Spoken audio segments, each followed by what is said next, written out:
औज़ुबिल्लाहि मिनश्शैतानिर्रजीम बिस्मिल्लाहिर्रहमानिर्रहीम।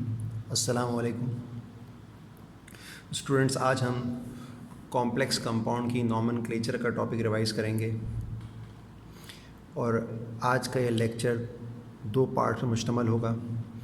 पहले पार्ट में हम नॉमेनक्लेचर में इस्तेमाल होने वाले कॉम्प्लेक्सेस के बेसिक टर्म्स को देखेंगे और उनके रूल्स पढ़ेंगे, और सेकंड लेक्चर में जो है हम इनकी एग्जाम्पल करेंगे। तो सबसे पहले आइए हम देखते हैं कॉम्प्लेक्स कंपाउंड के बेसिक स्केलेटन क्या होता है। तो जैसे कि आपको नज़र आ रहा होगा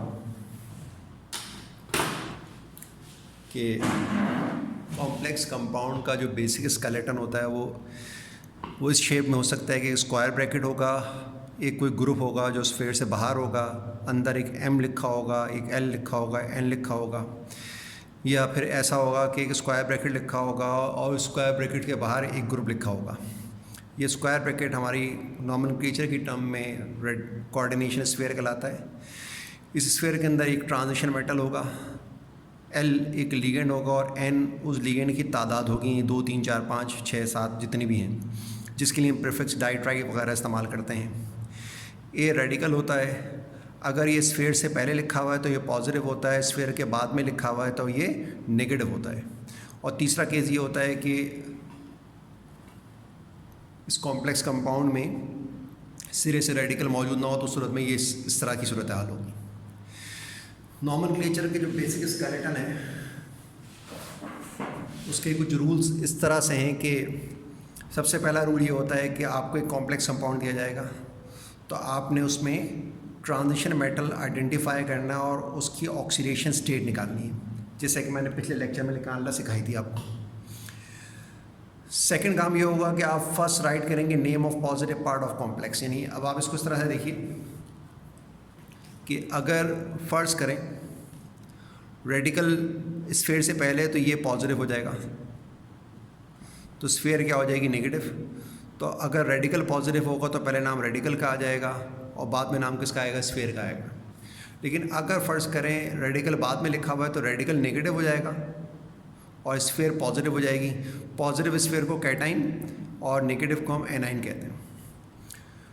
तो पहला तो आप ये काम करेंगे, जो भी ट्रांजिशन मेटल है उस पर चार्ज निकालेंगे, और दूसरा ये करेंगे कि आप पॉजिटिव पार्ट का नाम पहले लिखेंगे।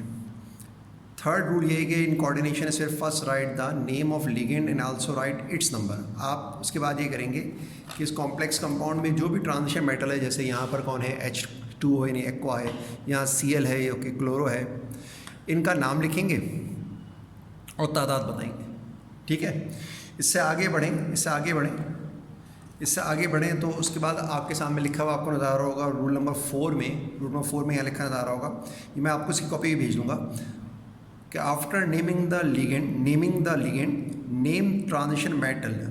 पहले आप लिगेंड का नाम लिखेंगे और लिगेंड का नाम लिखने के बाद स्फीयर में लिगेंड का नाम लिखने के बाद आप ट्रांजिशन मेटल का नाम लिखेंगे। अब यहाँ 3 केसेस हैं A B C।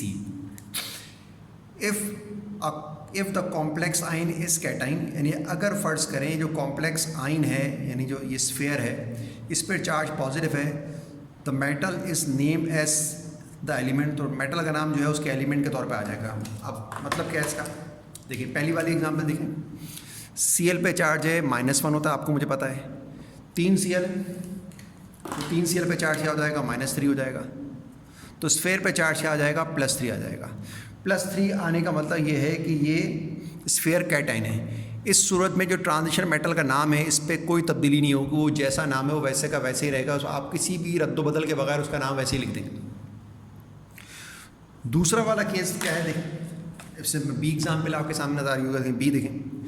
If the complex आइन इज एनाइन, अगर कॉम्प्लेक्स आइन पर चार्ज क्या है, नेगेटिव है, the name of transition metals with suffix 8, यानी अगर देखेंगे आपके सामने कॉम्प्लेक्स कंपाउंड मौजूद है, नजर आ रहा होगा आपको।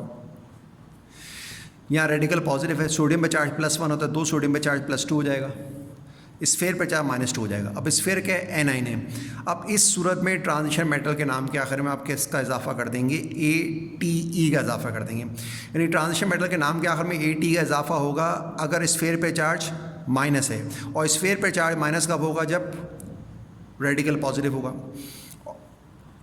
अगर अच्छा, इसको आगे बढ़ने से पहले तीसरा केस भी सुन लें। सी है, if two name a neutral complex molecule following the rules of the naming of complex cation, यानी अगर फर्स्ट का एक तीसरा केस भी होता है कि भाई यहाँ रेडिकल है ही नहीं और जो कॉम्प्लेक्स कंपाउंड है वो कैसा है, न्यूट्रल है, तो इस सूरत में पहले वाले रूल फॉलो होंगे, यानी इस सूरत में भी मेटल के नाम में कोई तब्दीली नहीं आएगी। तो आपने पहली बात जो याद रखनी है वो ये है कि ट्रांजिशन मेटल का नाम में कहीं पर AT बढ़ेगा, कहीं पर AT नहीं बढ़ेगा। AT कब बढ़ेगा ट्रांजिशन मेटल के नाम के आखिर में, जब स्फीयर पे चार्ज माइनस होगा, और स्फीयर पे चार्ज माइनस कब होगा, जब रेडिकल पॉजिटिव होगा। ट्रांजिशन मेटल का नाम सिंपल कब लिखा जाएगा, इस वक्त लिखा जाएगा जब स्फीयर पर चार्ज प्लस होगा या स्फीयर न्यूट्रल होगी। स्फीयर पर चार्ज प्लस कब होगा, जब रेडिकल माइनस होगा, और स्फीयर न्यूट्रल कब होगी, जब कोई रेडिकल ही मौजूद नहीं होगा। तो ये बेसिक क्या है, रूल्स हैं जो हम इस्तेमाल करने हैं, ठीक है।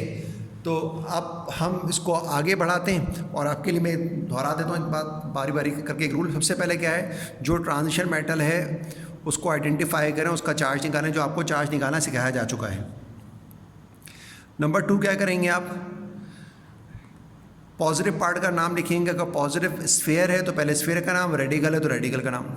स्फीयर में पहले किसका नाम आएगा, लिगेंड का नाम आएगा। लिगेंड का नाम लिखते वक्त आप उसकी तादाद भी बताएंगे और उसके लिए प्रीफिक्स डाई ट्राई टेट्रा इस्तेमाल करेंगे। सबसे आखिर में आप ट्रांजिशन मेटल का नाम लिखेंगे और इसकी ऑक्सीडेशन नंबर भी लिखेंगे। ट्रांजिशन मेटल का नाम लिखेंगे और इसकी ऑक्सीडेशन नंबर भी लिखेंगे। देखिए आखिरी रूल रह गया, वो आपको बता दूं क्या लिखा हुआ है। Following the name of the metal the oxidation number of the metal in complex is given as Roman numbers. यानी सबसे आखिर में आप ट्रांजिशन मेटल का नाम लिखेंगे और नाम लिखने के साथ साथ आप इसकी ऑक्सीडेशन स्टेट भी रोमन नंबर में लिखेंगे। अब इसमें आखिरी बात जो है वो ये है कि कब ट्रांजिशन मेटल के नाम के आखिर में AT बढ़ाना है और कब नहीं बढ़ाना है। तो ट्रांजिशन मेटल के नाम के आखिर में AT उस वक्त बढ़ेगा जब स्फीयर पे चार्ज माइनस होगा। स्फीयर पे चार्ज माइनस कब होगा, जब रेडिकल पॉजिटिव होगा। बसूरत दीगर जब स्फीयर पर चार्ज प्लस है या स्फीयर न्यूट्रल है, दोनों सूरतों में ट्रांजिशन मेटल के नाम के आखिर में कोई तब्दीली नहीं होगी। ये लेक्चर नंबर 1 यहाँ ख़त्म हो रहा है। अब अगला लेक्चर जो होगा उसमें आपको हम इसकी एग्जाम्पल सॉल्व करते हुए दिखाएंगे और उसके बाद एक एक्सरसाइज देंगे जो आप घर में सॉल्व कीजिएगा और मुझे सेंड कर दीजिएगा वापस। जज़ाकल्लाह।